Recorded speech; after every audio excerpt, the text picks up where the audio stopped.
Shalom kepada KKS dimanapun di seluruh kota, bangsa, dan benua. Shalom, shalom. Sore malam hari ini kita mau sama-sama sembah Tuhan. Kita akan dengarkan firman juga. Sebelum kita mendengarkan firman, kita akan sembah Tuhan sama-sama. Kami mengucap syukur Tuhan untuk sore malam hari ini. Kami percaya dimanapun kami berada, Engkau ada Tuhan. Dimanapun kami sedang Zoom saat ini, Engkau ada juga bersama dengan kami. Dan biar Tuhan malam hari ini Kau disukakan Tuhan. Dengan setiap pujian penyembahan kami, dengan setiap apa yang kami naikkan ke hadapan-Mu Tuhan. Kami mau bawa hati kami, hidup kami, seluruhnya Tuhan, seutuhnya Tuhan. Kepadamu kami naikkan syukur kami, cinta kami. Yesus. Bless the Lord, oh my soul, oh my soul, worship His holy name. Sing like never before, oh my soul, I worship Your holy. Bless the Lord, oh my soul, bless the Lord, oh my soul, oh my soul, worship His holy name. Sing like never before, oh my soul, I worship Your holy name. Jesus. The sun comes up, it's a new day dawning. It's time to sing Your song again. Whatever may pass and whatever lies before me, let me be singing when the evening comes. Bless the Lord, oh my soul, oh my soul, worship His holy name. Sing like never before, oh my soul, I worship Your holy. You're rich in love and You're slow to anger. You're rich in love and You're slow to anger. Your name is great and Your heart is kind. For all Your goodness I will keep on singing. 10,000 reasons, 10,000 reasons for my heart to find. Bless the Lord, oh my soul, oh my soul, worship His holy name. Sing like never before, oh my soul, I worship Your holy. Hai jiwaku, pujilah Tuhan. Bless the Lord, oh my soul, oh my soul, worship His holy name. Sing like never before, oh my soul, I worship Your holy. God, You're so good to you and me. God, You're so good. God, Engkau baik, sangat baik dan teramat baik Tuhan. Apapun yang terjadi dalam hidup kami, penetapan-Mu selalu yang terbaik buat hidup kami. You're so good to me. God, You're so good. God, You're so good. God, You're so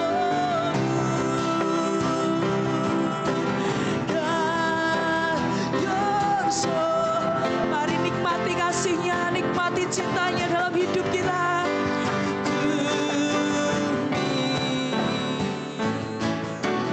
God, you're so good. God, you're so good to you and me. God, you're so good.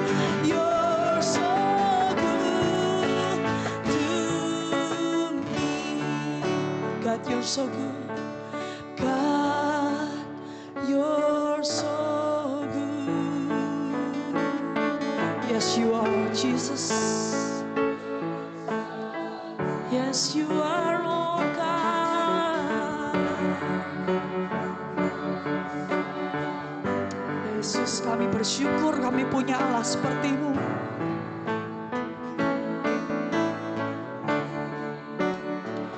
Waktu Tuhan pasti yang terbaik, walau kadang tak mudah dimengerti.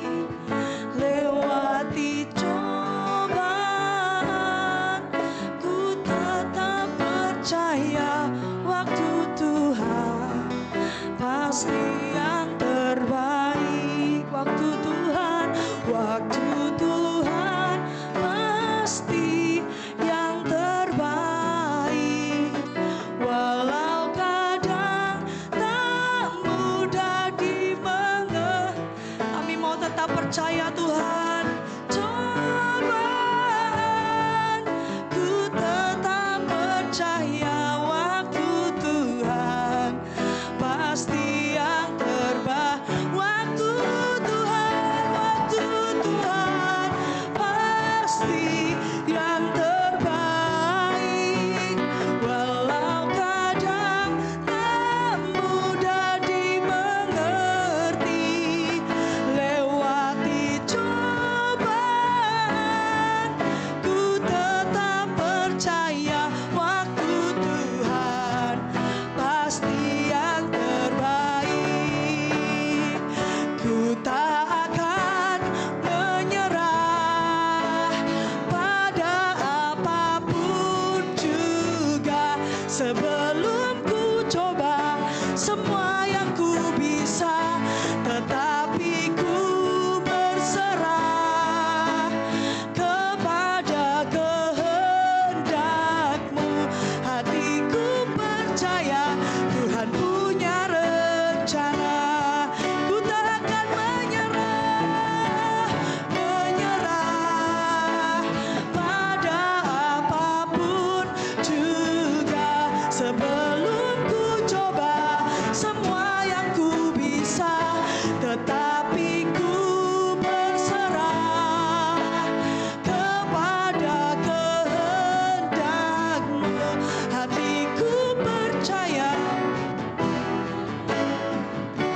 Yesus Tuhan, ku tak akan. Ini deklarasi kami Tuhan. Juga sebelum ku coba semua yang ku bisa, tetapi ku berserah. Biar kehendak-Mu yang jadi atas hidup kami. Hatiku percaya Tuhan punya rencana. Aku punya Tuhan yang besar, yang telah berjanji dan sanggup menggenapi. Imanku bersepakat percaya kuasa-Nya. Ku terima sekarang kemenangan dan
like you.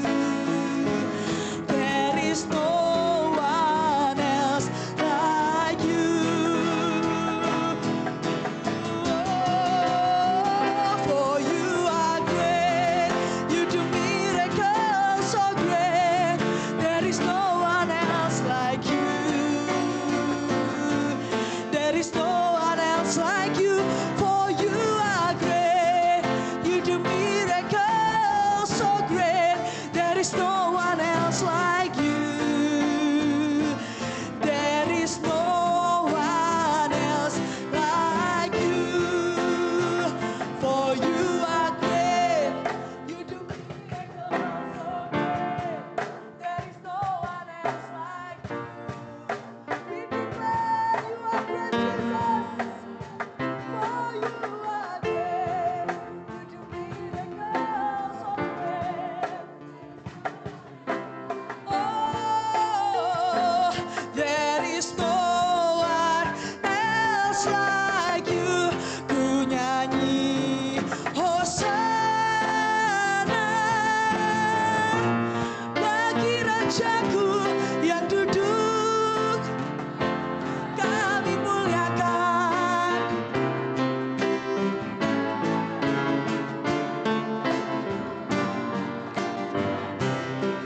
Ku nyanyi Hosana, ku nyanyi Hosana bagi Rajaku. Aku muliakan dan ku agungkan. Kaulah yang disembah. Ku nyanyi Hosana, Raja di atas segala raja, Tuhan di atas segala Tuhan, yang kami sembah di dalam nama Yesus Kristus Tuhan.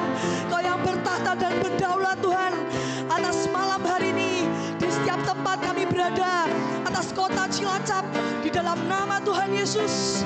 Kau layak. Ku nyanyi Hosana, ku nyanyi Hosana bagi Rajaku yang duduk. Oh, aku muliakan dan ku agungkan. Kaulah yang disembah. Kami memuji kebesaran-Mu.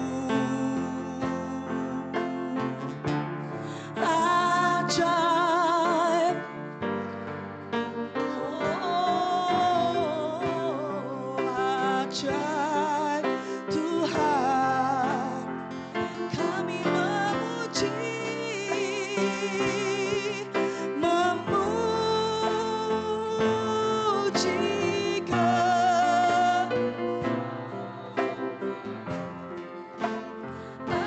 ajaib Tuhan.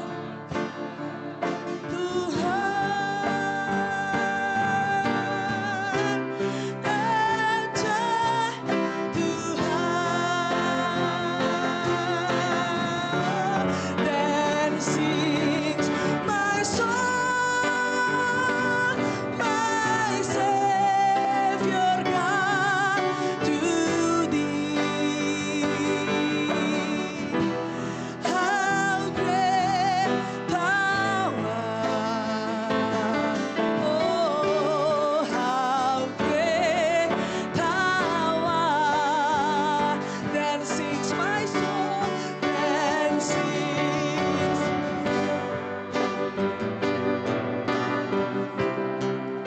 your God to Thee. How great Thou art! Great Thou art! How great Thou art! Then sings my soul, then sings my soul, my Savior God.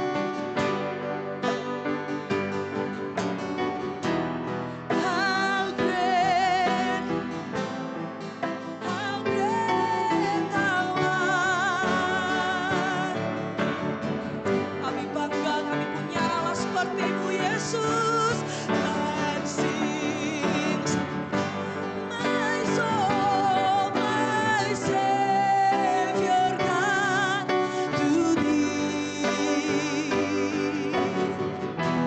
How great Thou art.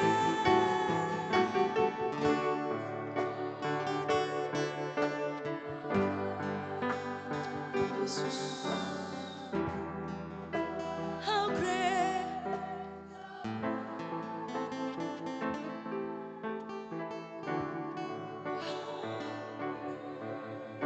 Thou art.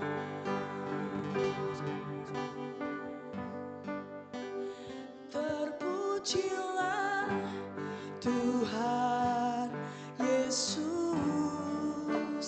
ditinggikan di atas pujian.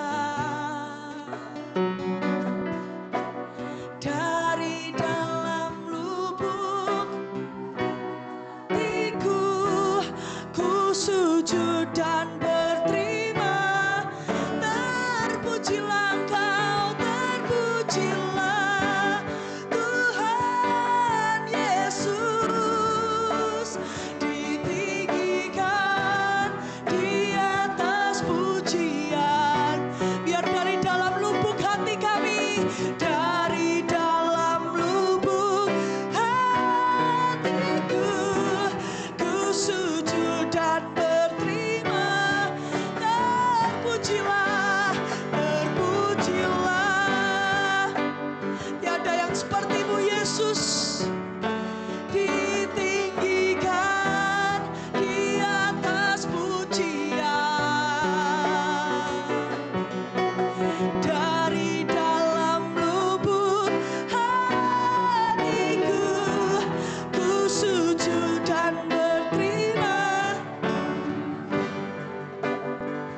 Ku yakin Kau hadir di sini.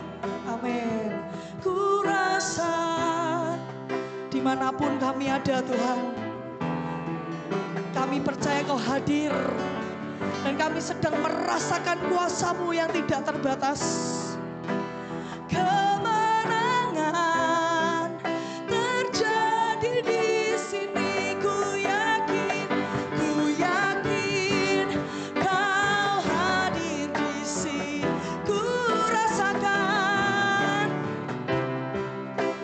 kuasa yang tak terbatas. Ku yakin Kau nyata.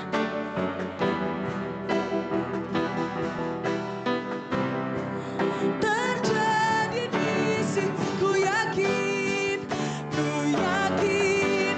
Kau hadir di sini. Ku rasakan, kami mengalami Tuhan, kuasa-Mu yang tidak terbatas dimanifestasikan dalam hidup kami.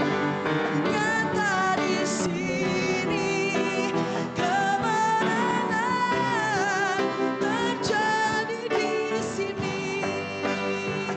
You are here, moving in our midst. I worship You, yes Lord Jesus, we worship You. You are here, working in this place, working in this place. I worship You, I worship You. You are here, moving in our midst, moving in our midst. I worship You, we worship You. You are here, working in this place. Oh, I worship You, I worship You. You are waymaker, miracle worker, promise keeper, light in the darkness. My God, that is who You are. You are the waymaker, miracle worker, light in the darkness. My God, that is who You are.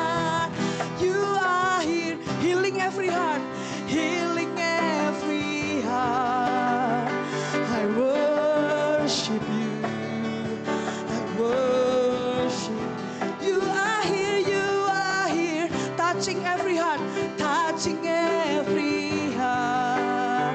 I worship you, I worship you. You are here, mending every heart. I worship you. You are here, turning lives around, turning lives around. I worship you. I worship you.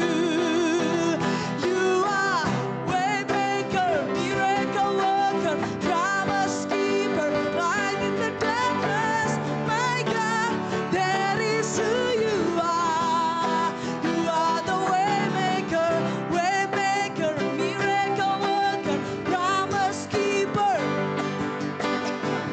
My God, that is who you are. You are the waymaker,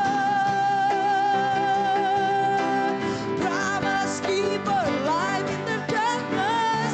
My God, oh, you are waymaker, miracle worker, promise keeper, light in the darkness.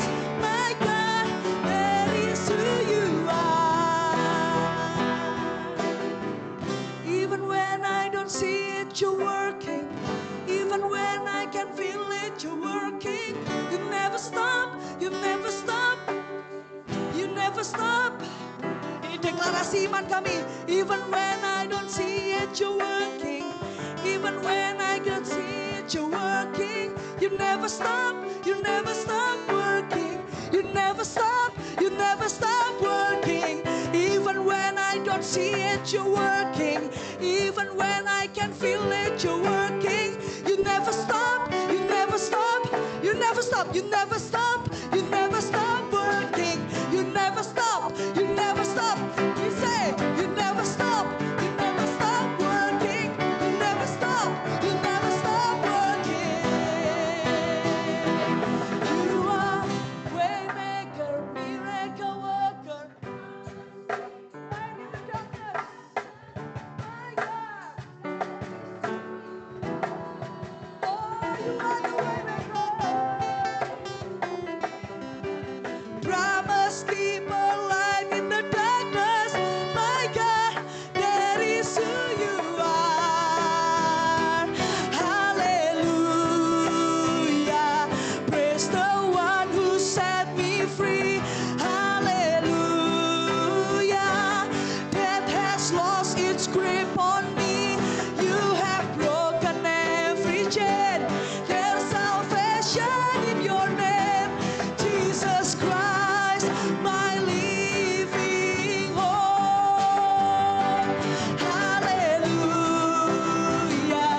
Praise the one who set me free. Hallelujah. Death has lost its grip on me. You have broken every chain.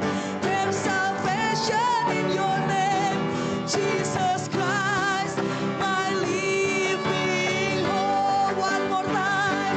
Hallelujah. Sing hallelujah.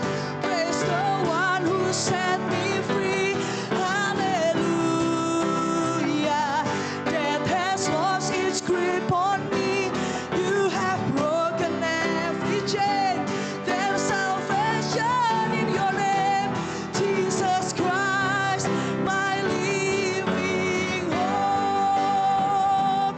Jesus Christ, my living hope.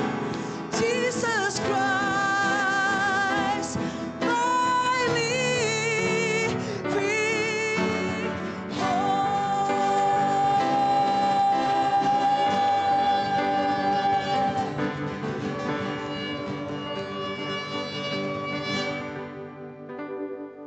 Hari ini kita akan belajar untuk bagaimana kita mengembalikan destiny, ya, mengembalikan destiny ilahi yang Tuhan sudah tetapkan.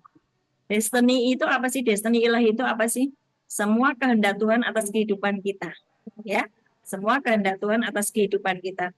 Ada banyak orang-orang yang hari ini mungkin merasa bahwa dia sedang menyelesaikan destiny-nya, tapi sesungguhnya mereka sedang berada di luar track Tuhan.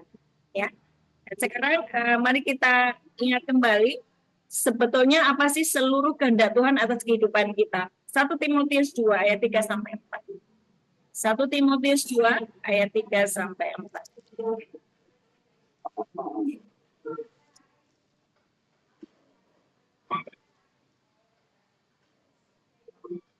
Patrik bisa ya?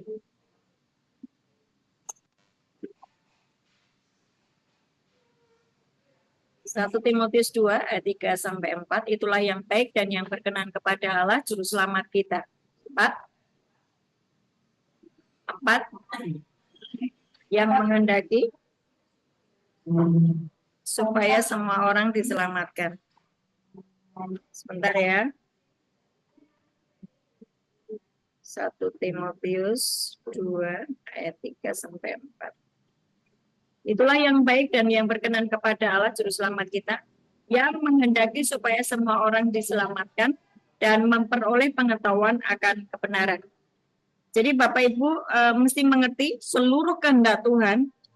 Gini, engkau harus mengerti untuk apa engkau diciptakan, engkau harus mengerti untuk apa engkau hidup di dunia ini.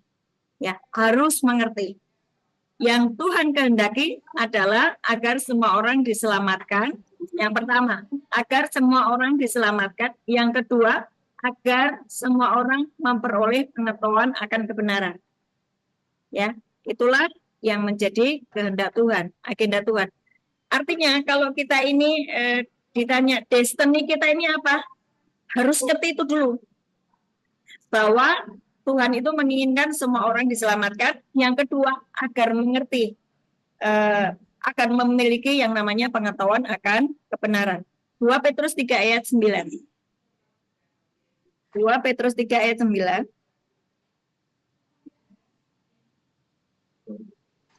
3 ayat 9. Tuhan tidak lalai menepati janjinya, sekalipun ada orang-orang yang menganggapnya sebagai kelalaian, tetapi ia sabar terhadap kamu, karena ia menghendaki supaya jangan ada yang binasa, melainkan supaya semua orang berbalik dan bertobat. Ya kan? Ini seluruh rancangan Tuhan, Bapak Ibu harus ngerti. Saya tahu ada begitu banyak yang saat ini sedang mengalami banyak sekali masalah. Tetaplah kembali kepada apa agenda Tuhan atas hidup kita. Waktu kita ngerti ini, agar aku diselamatkan, agar semua orang diselamatkan, termasuk aku, agar aku tahu pengetahuan tentang kebenaran. Ya. Nah, kita pernah belajar tentang Saul, ya. Saul di 1 Samuel 13 ayat 13 sampai 14, ada orang-orang yang sebetulnya ini mereka tidak sadar bahwa mereka sedang kehilangan destiny, ya. Ada orang-orang yang kehilangan Tuhan. Di tengah-tengah pelayanan mereka tuh kehilangan Tuhan. Tapi tidak sadar. Di tengah-tengah pelayanan mereka kehilangan Tuhan, tapi nggak sadar. Kapan itu? Terlalu sibuk dengan pelayanan, dan dia menjadi budak pelayanan, bukan menjadi hamba Tuhan yang ngerti kehendak Tuhan, tapi dia menjadi budak pelayanan. Dan Bapak Ibu mesti ngerti bahwa Tuhan itu menebus kita itu bukan karena apa yang sudah kita kerjakan, ya. Tuhan itu menebus kita, mengasihi kita bukan karena apa yang kita kerjakan. Kita tidak diselamatkan karena pelayanan kita. Engkau tidak pelayanan pun kalau engkau memiliki hati yang mengasihi Tuhan, hati yang mencintai Tuhan, dan engkau tahu bahwa engkau harus diselamatkan, dan orang-orang di sekelilingmu diselamatkan. Engkau berfungsi sebagai eklesia, engkau berfungsi sebagai bait Allah, engkau berfungsi sebagai tempat tinggalnya Allah, gereja, eklesia. Engkau ngerti itu? Walaupun kelihatannya ke pelayanan, tapi hidupmu di marketplace, di tempat bisnis, di tempat kantor, engkau tuh jadi eklesia gitu. Kelihatannya nggak pelayanan, tapi hatinya tuh mencintai Tuhan, dan dia tahu bahwa agar semua orang diselamatkan. Maka sebetulnya itulah hidupmu yang benar. Ya, itulah hidupmu yang benar. Jadi mari kita lihat di 1 Samuel 13 ayat 13 sampai 14. Saul itu memerintah selama 40 tahun. Tetapi 2 tahun pertama dia sudah kehilangan Tuhan. Dan dia memerintah sampai 40 tahun loh. Tapi 2 tahun pertama dia sudah kehilangan Tuhan. Tapi terus jadi raja loh. Di akhir kehidupannya Saul mati bunuh diri toh. Betul nggak? Tapi dia tetap jadi raja toh. Ada banyak orang yang hari ini kehilangan Tuhan di tengah-tengah pelayanan. Nah, ini mengerikan sekali, ya. 1 Samuel 13 ayat 13 sampai 14. Dengar enggak? 1 Samuel 13. 1 Samuel 13 ayat 13 sampai 14.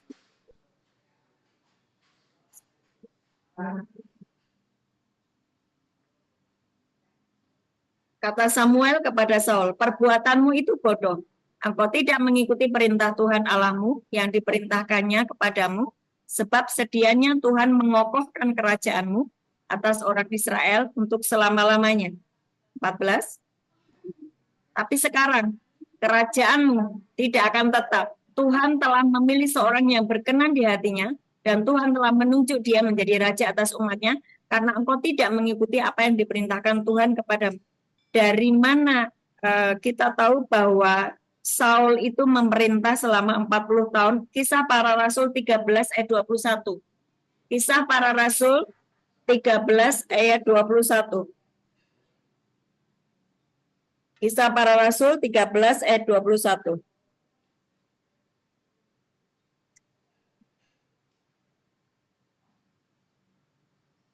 Kemudian mereka meminta seorang raja, dan Allah memberikan kepada mereka Saul bin Kis dari suku Benyamin 40 tahun lamanya.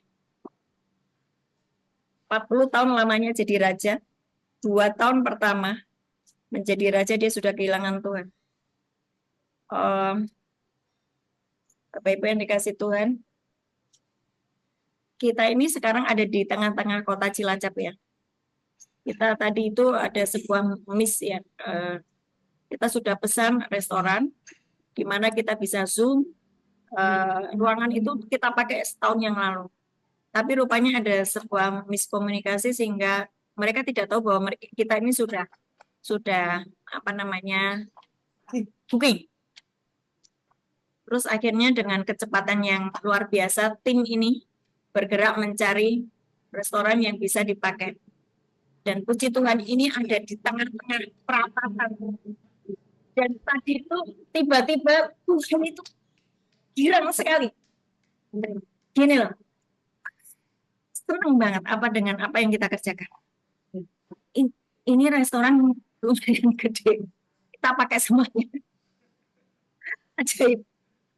Ajaib, nggak ada orang makan, ada tapi mungkin mereka entah di mana. Ini satu ruangan itu kita pakai sendiri, itu luar biasa, ya. Jadi pada waktu engkau itu menghadapi sebuah kondisi di mana kok tidak sesuai yang kita harapkan, diam, ya, diam, jangan bersungut-sungut. Kita tahu, kita senyum aja. Tuhan sudah menyediakan tempat yang sebetulnya itu Tuhan mau gitu, ya. Bukan yang itu yang Tuhan mau. Tuhan mau yang ini. Jadi yuk mari kita bergerak itu jangan pakem pakai cara pikir kita sendiri, tapi pakemlah dengan Roh Kudus, ngerti ya? Mengikuti apa yang Tuhan mau. Nah, banyak orang pelayanan hari-hari ini, banyak orang pelayanan, tapi mereka itu sedang kehilangan Tuhan. Oleh karena gini loh, sudah ada pola-pola yang mereka bikin sendiri gitu loh, nggak gerak pakai Roh Kudus, nggak gerak sama Roh Kudus gitu. Mereka bergerak dengan apa yang mereka mau. Saul ini kan gini, dalam kondisi dia tertekan karena harusnya Samuel itu sudah datang untuk memberikan korban persembahan, ditunggu-tunggu tuh ada.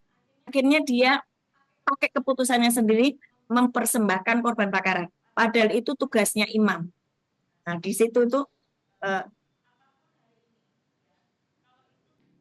sudah ya, sudah oke. Oke, banyak orang tidak sadar bahwa dia sedang kehilangan destiny oleh karena mereka memakai cara mereka sendiri. Menurut mereka, mereka sudah, tetapi banyak hal yang kita tidak sadari. Ternyata kita ini sedang keluar dari tracknya Tuhan, ya. Dan Bapak Ibu bisa lihat kehidupannya Daud. Daud itu sama-sama 40 tahun memerintah sebagai raja. Dia jatuh di tengah pertengahan dia memerintah sekitar 20 tahun dia menjadi raja. Dia jatuh dengan Batseba. Tapi lihatlah hatinya Daud, begitu dia ngerti sadar bahwa dia jatuh di dalam dosa, ada sebuah pertobatan total. Hari ini di masa-masa Tuhan itu sudah mau datang, ya. Nggak usah pusing dengan sekelilingmu, perhatikan kondisi hatimu. Saul ini tidak memperhatikan kondisi hatinya, ya. Dia tetap iri, dia tetap kejar-kejar Daud. Kondisi hatinya itu durhaka, ya tak? Yang di Lukas 1 ayat 17. Kondisi hatinya durhaka, pikirannya sia-sia. Dia berpikir bahwa Daud itu sangat jahat dan dia pikir sia-sia. Lukas 1 ayat 17. Apa pegang baik-baik ya? Coba kalau hari ini tuh engkau sangat sibuk dengan pelayanan, ya. Tapi sebetulnya itu adalah hanya dramamu untuk menutupi dosamu. Saudara bertobat. Ya, bertobat. Karena apa? Jangan sampai kita ini kehilangan Tuhan. Karena harta kita ini Tuhan, bukan pelayanan. Bukan pelayanan. Kalau engkau hatimu tuh bersih, pikiranmu tuh pikiran Kristus, engkau pasti pelayanan. Pelayanannya yang benar. Ya, pelayanan benar. Enggak harus kelihatan wow, tapi di mata Tuhan, wow. Tadi waktu kita nyanyi, waktu kita nyembah, Tuhan itu ngomong gini, gak usah pikirin cuman orang yang ikut. Hei denger, dia nyanyi. Amin. Tuhan itu ngomong, ini kita udah warni, kita biar mengalami Tuhan, kita dikembalikan destiny kita, bagaimana supaya kita dikembalikan destiny kita. Wah keren loh, puasa kita ini sudah keluar kayak gini ya. Tapi yang ikut cuma 50, Tuhan tuh ngomong, enggak usah peduli, cuma 50 orang yang ikut. Surga melihat dan memperhatikan apapun yang kau kerjakan hari, dan surga sedang disukakan. Nah, tadi ada 2 contoh, Saul dan Daud. Tapi hari ini kita ada di dalam perjanjian baru. Kolose 3 ayat 1 menjadi pegangan kita, ya. Kuasa kebangkitan Kristus itu apakah sudah kita alami? Nah, kalau kamu dibangkitkan bersama dengan Kristus, pikirkanlah perkara yang di atas, ya. Nah, kalau kamu dibangkitkan bersama Kristus, jadi ada orang-orang yang tidak dibangkitkan. Ada orang-orang yang tidak dibangkitkan. Karena itu kalau kamu dibangkitkan bersama dengan Kristus, carilah perkara yang di atas, di mana Kristus ada, duduk di sebelah kanan atas. Mengalami kuasa kebangkitan Kristus. Banyak yang belum mengalami kuasa kebangkitan Kristus karena rasa bersalah, karena luka masa lalu, karena ketakutan, karena dosa yang terus dia ulang-ulang. Orang-orang yang seperti ini, dia tidak mengalami kuasa kebangkitan Kristus. Kuasa kebangkitan Kristus itu enggak apa-apa kalau pernah jatuh, it's okay, enggak apa-apa. Tapi hari ini yang harus kau kerjakan, engkau mengalami kuasa kebangkitan Kristus. Maksudnya apa? Kalau engkau jatuh, Tuhan itu mau kok ngangkat kamu. Kalau kamu tuh dosa, Tuhan tuh menghapus kok dosamu. Kalau engkau tuh sakit hati, Tuhan itu sudah nanggung sakit hatimu di atas kayu salib. Yang dia mau hari ini, mau nggak engkau jalan bersama dengan aku? Si kau roh kebangkitan diam di dalammu. Amin. Apa apa sih dampaknya kalau roh kebangkitan itu diam di dalam kamu? Apapun yang mati di dalam dirimu tuh hidup. Amin. Keluargamu yang berantakan tiba-tiba pulih, bisnismu yang macet tiba-tiba booming lagi, hidup kembali. Pelayananmu yang mulai angot-angot tiba-tiba itu menyala kembali. Itu kalau engkau mengalami kuasa kebangkitan Kristus. Artinya apa? Mari Bapak Ibu yang dikasih Tuhan, jangan menyanyiakan apa yang Tuhan sudah kerjakan. Ya, seni kita adalah agar semua orang diselamatkan, agar aku selamat dan aku menjadi dampak bagi orang lain. Semua orang yang mengenal aku, mengenal Bapak Ibu semuanya, mereka juga diselamatkan. Itulah eklesia, itulah destiny sebagai bait Allah. Lewat hidupmu, semua orang diselamatkan. Karena engkau mengerti untuk apa engkau hidup, agar engkau diselamatkan. Oke, kayak gini loh. Misalnya engkau sibuk pelayanan nih, terus konflik nih dengan sesama orang pelayanan. Konflik, kamu marah, kamu sakit hati, kamu sibuk mengurusi orang lain. Ini sudah bergeser dari destiny-nya, toh. Betul. Sekali lagi, orang bisa kehilangan destiny di tengah-tengah pelayanan. Saya mengingatkan kembali Bapak Ibu, Matius 16 ayat 18 sampai dengan 19. Matius 16, itu destiny kita ya.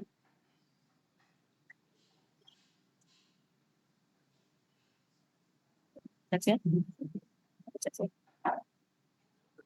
Mau kesaksian.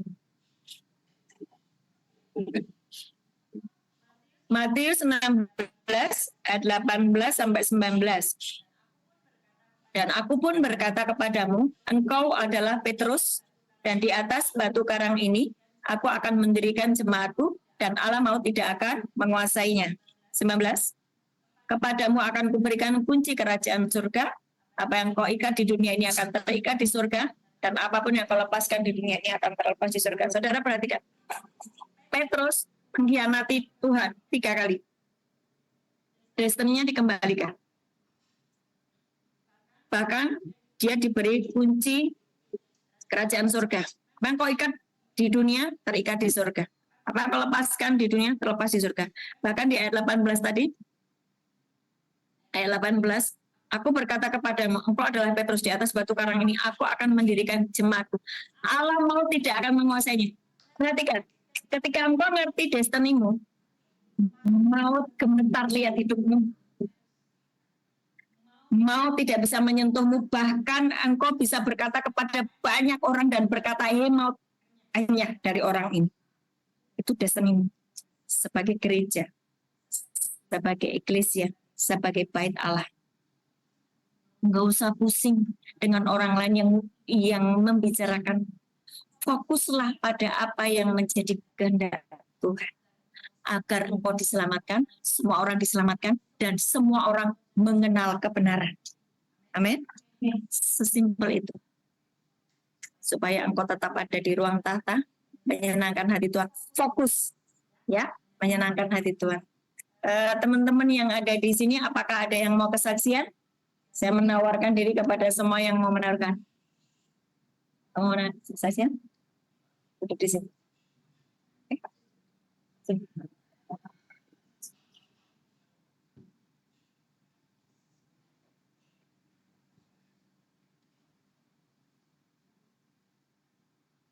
Shalom, selamat malam Bapak Ibu semuanya.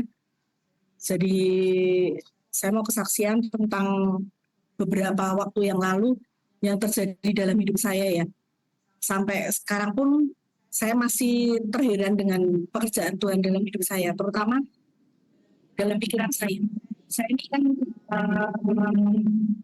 kesaksian saya malam hari ini nih, saya tidak mau ngomongin tentang pekerjaan setan dalam hidup saya, tapi saya mau ngomongin tentang pekerjaan Tuhan dalam hidup saya, apa yang sudah Tuhan kerjakan dalam hidup saya. Jadi saya tidak akan menceritakan permasalahan lama yang pernah ada di hati saya, cuman garis besarnya tuh saya ini adalah orang yang sekian lama hidup dalam kepahitan. Terutama tentang yang hari-hari ini Tuhan bongkar itu kepahitan saya sama papa mertua saya. Jadi itu tuh membelenggu pikiran saya selama sekian lama. Saya ini hidup terus terang capek karena pikiran itu tuh terus menyerang saya sampai membuat saya ini merasa hari-hari itu sepertinya tuh tidak ada damai sejahtera. Kayak saya kehilangan damai sejahtera karena pikiran saya tuh tertuju kepada permasalahan yang saya hadapi, yang saya terima gitu loh. Tapi terus saya diajarin waktu itu ya, saya masih ingat jelas, kan saya karena ada sesuatu yang di hati ini yang mencemari saya tuh, terus saya juga hubungan dengan suami saya itu kan pasti otomatis terganggu juga gitu loh. Sampai suatu hari karena saya ada ribut juga dengan suami, saya tuh ada di kamar tersendiri gitu loh. Nah di situ Bu Ana itu mendampingi saya. Waktu saya ada masalah itu tuh saya merasa saya males, saya capek sama kehidupan yang saya jalani ini, masalah demi masalah tuh sepertinya terjadi dalam hidup saya. Terus tapi Bu Ana tuh dia mendampingi saya waktu itu, dia bilang kamu minta hati yang baru. Nah waktu saya tahu seperti itu, jujur aja, saya tuh sudah ngerti sekian lama gitu loh tentang hati yang baru. Apalagi firman-Nya itu ada di mana. Kan saya juga Kristen dari lama gitu loh. Tapi ternyata pengertian yang tanpa kebenaran dibukakan sama Tuhan itu tuh hanya menjadi sebuah pengertian informasi yang muncul di kepala aja, tapi dia nggak efektif buat hidup kita, buat hidup saya waktu itu gitu loh. Nah, tapi karena terus Bu Ana juga dia mengubah cara berpikir saya, tapi saya percaya juga dia karena dia ini berdoa secara khusus ya. Jadi ada roh Tuhan yang bekerja juga. Nah, waktu itu saya tuh bisa mengambil waktu disuruh Bu Ana untuk ini loh tadi di KKS di kebaktian bersama itu di Semarang ada hati yang baru. Kamu minta hati yang baru. Nah, saya tuh waktu itu cuma memilih. Nah, ini loh, manusia tuh bisa untuk mempunyai kehendak bebas untuk memilih. Waktu itu saya memilih untuk saya mau mencoba. Saya waktu itu malam itu saya ngambil waktu dengan Tuhan. Saya ini ngambil penyembahan pribadi. Saya menyembah Tuhan waktu itu dengan nangis.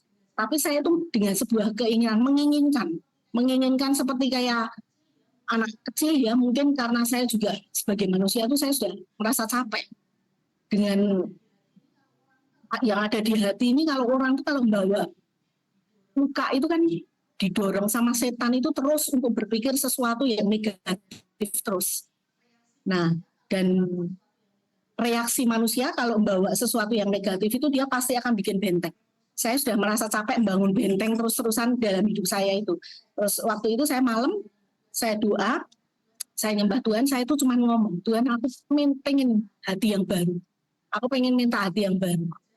Nah, terus tiba-tiba aja, terpaut beberapa waktu ya, setelah saya tuh ngomong seperti itu, Tuhan itu saya tahu, saya yakin ini pekerjaan Tuhan. Karena sekian lama saya itu mencoba untuk berpikir seperti itu tuh tidak bisa gitu. Tapi kalau roh Tuhan yang sudah menguasai hidup saya tuh bisa berpikir dan waktu berpikirnya tuh bisa ada klik tersendiri. Jadi kliknya saya ini saya bisa mikir loh. Secara otomatis mikir itu yang membuat saya ini kayak mengalirkan, kayak meruntuhkan semua yang ada di hati saya. Saya tuh bisa mikir masalah ini kok saya tuh kayak orang bodoh. Saya diikat di dalam hidup yang penuh dengan masalah seperti itu, padahal harusnya hidup saya ini sebenarnya sudah jauh lebih baik. Hubungan saya dengan suami itu sudah dipulihkan, tapi kok saya masih ada permasalahan yang terus tidak pernah berhenti. Dan ini menurut saya waktu itu saya bisa mikir ini kebodohan. Kebodohan dalam hidup saya yang saya percayai ini benar gitu loh. Jadi saya terus harusnya orang tuh harus bisa mikir sendiri yang baik itu tuh yang harus kita pelihara di pikiran kita. Orang yang bermasalah itu kan bukan saya, tapi papa mertua saya. Kenapa saya harus terpengaruh dengan yang ada dalam diri papa mertua saya? Kenapa saya tuh jaga hatinya saya sendiri untuk saya itu tidak terpengaruh? Padahal harusnya ini Tuhan tuh sudah ngajari saya banyak hal yang setelah sekian saya jalan bersama Tuhan tuh sudah memperlihatkan banyak sekali perubahan-perubahan dalam hidup saya. Nah, situ tuh saya langsung mulai ada sesuatu yang salah dalam hidup saya ini salah. Terus saya tahu setelah saya melepaskan itu semua ya, terus terang pikiran saya ini jadi ringan. Saya benar-benar seperti kayak orang kalau mikul karung ya karung tapi nggak bawa beban itu lagi. Jadi saya bisa damai sejahtera, tandanya itu saya bisa merasakan damai sejahtera. Saya kerja, saya bisa sukacita sampai waktu itu saya juga ngetes, papahnya itu datang ke rumah, saya bisa santai, saya bisa nggak kayak penuh. Tadinya kan kalau ada gitu aja saya sudah pasti hatinya itu pikirannya digodok. Ini enggak, sama sekali tidak ada muncul apapun, semuanya berjalan buat saya ini damai sejahtera. Nah terus saya belajar banyak banget tentang hal ini yang Tuhan singkapkan dalam hidup saya, bahwa apapun di sekeliling saya itu bisa saja terjadi gitu. Tapi hidup saya itu tidak perlu dipengaruhi oleh sekeliling itu. Dari itu saya ternyata impactnya banyak banget buat saya. Dan hanya soal papa saya, tapi soal kalau berhadapan masalah di pekerjaan atau berhadapan nanti masalah dengerin permasalahan orang lain atau apa gitu, itu tuh tidak ngefek di saya. Kalau tadinya saya dengerin banyak hal permasalahan apa itu tuh pikiran saya terhadap masalah itu tuh sulit. Saya pasti ikut terpengaruh dengan situasi dan keadaan itu, terus saya sampai hilang sendiri damai sejahtera, pengennya juga emosi. Nah ini nih bisa tidak jadi seperti itu. Jadi saya itu bisa tetap santai, relax, jalani hari sehari-hari itu juga lebih enak. Jadi saya belajar kita hidup ini nih seperti kayak kita ini berjuang untuk membenarkan pikiran. Karena pola pikir yang salah itu ternyata mempengaruhi banyak hal dalam segmen hidup saya sendiri gitu. Terus terang hari-hari ini saya tahu KKS ditempatkan di dalam hidup saya ini nih, saya yang paling tahu sendiri bahwa Tuhan itu punya maksud dalam hidup saya. Dia saya sama suami saya dari pola pikir yang selama ini sudah mengakar kuat dalam hidup saya, yang dulunya seperti apa, cara berpikirnya salah dan yang salah, terus akhirnya juga banyak permasalahan. Nah ini Tuhan baru membenerin sedikit demi sedikit. Jadi meskipun semuanya itu ada proses, nggak bisa langsung juga sekejap terus semuanya tuh oke semua, tapi ada proses. Manusianya tuh memang harus kerja sama-sama Tuhan mengarahkan pikiran pada kebenaran. Saya belajar dari KKS ini mengarahkan pikiran dalam kebenaran itu ya apa? Ya firman Tuhan. Saya banyak belajar dari firman Tuhan ini, pengupasan tentang firman Tuhan. Ternyata pengertian dasar dari kekristenan yang benar itu kita tuh harus nangkep dulu supaya ada banyak perubahan dalam hidup kita. Tidak perlu segala sesuatu tuh yang kelihatannya tuh tadi seperti yang bilang Bu Ana, pelayanan yang hebat atau pelayanan yang apa, tapi ternyata pengertian dan standar yang sederhana dan benar. Tapi yang penting benar itu efeknya itu luar biasa banget. Terutama dalam pikiran, dan pikiran ini yang menentukan langkah perjalanan kita. Dan saya percaya Tuhan ini punya maksud secara khusus buat saya, suami dan keluarga saya ini. Kenapa kok harus bertemu dengan KKS, dari sebuah perjumpaan dengan Ci Yeni sampai akhirnya dibawa ke KKS. Saya rasa ini semuanya sampai saya juga ngerti sendiri, nanti suatu hari suami saya ini orang yang beda dengan saya. Kalau saya ini orang yang spontan, disuruh kesaksian gini, saya bisa untuk kesaksian, tapi kalau suami saya ini dia harus terstruktur. Tapi banyak sekali saya melihat sendiri perubahan dalam hidupnya dia setelah dia nempel dengan di tempat ini. Dia punya wajah yang benar, dia juga banyak belajar tentang firman, dan hidupnya banyak sekali juga mengalami perubahan. Karena itu loh, karena Tuhan merubah di segmen zonanya pikir kita masing-masing ini dalam kebenaran firman Tuhan. Sekian, terima kasih.